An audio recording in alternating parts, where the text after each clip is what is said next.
Hey everybody, this is Vince Miller. Thank you for joining us for our devotional today. Today we're in Job chapter 1, and I'm going to begin reading at about verse 13 down through 19. Here's how it reads. Now there was a day when that's Job's, sons and daughters were eating and drinking wine in the oldest brother's house, and there came a messenger to Job and said, the oxen were plowing and the donkeys feeding beside them, and the Sabeans fell among them and took them and struck down the servants with the edge of the sword, and I alone have escaped to tell you.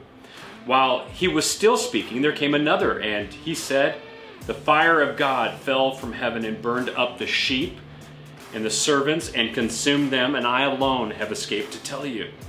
While he was yet speaking, there came another and said, the Chaldeans formed 3 groups and made a raid on the camels and took them and struck down the servants with the edge of the sword, and I alone have escaped to tell you.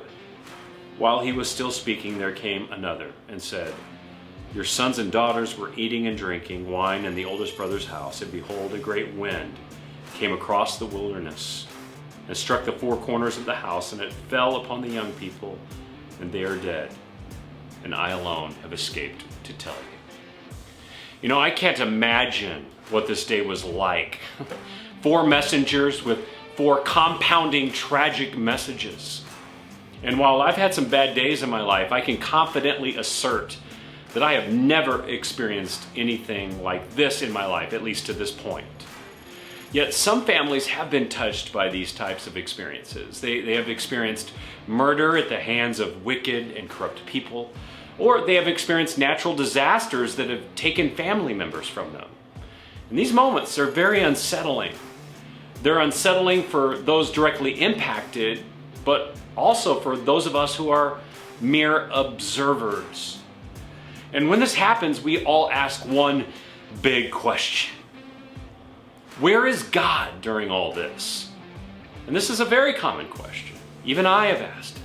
And we ask questions like this because human loss by what appears to be unjust means incites reflection on more than just this life. It drives us to consider the question of God himself.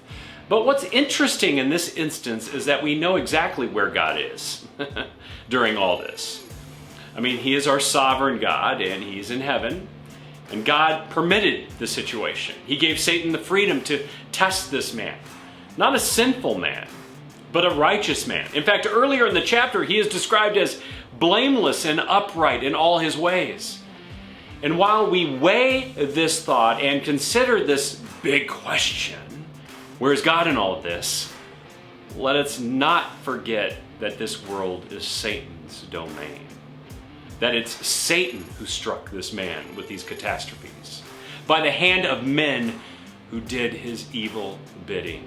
And it's our sin that invited this type of suffering into this world in the first place. So while God maintains his sovereign authority, Satan works overtime to find people who will worship him during this age. And he will use any means necessary to persuade disbelief in God. So as we continue with Job's story, you're going to discover that he was a man who maintained faith through very challenging moments, and that even when enticed later on, he never sides with Satan. This raises a better and far more important question for all of us as people of God. Will your faith stand strong in those moments you encounter great tragedy? Thank you for joining me today. I want to encourage you to share this devotional with someone you love, and I'll see you right back here again tomorrow.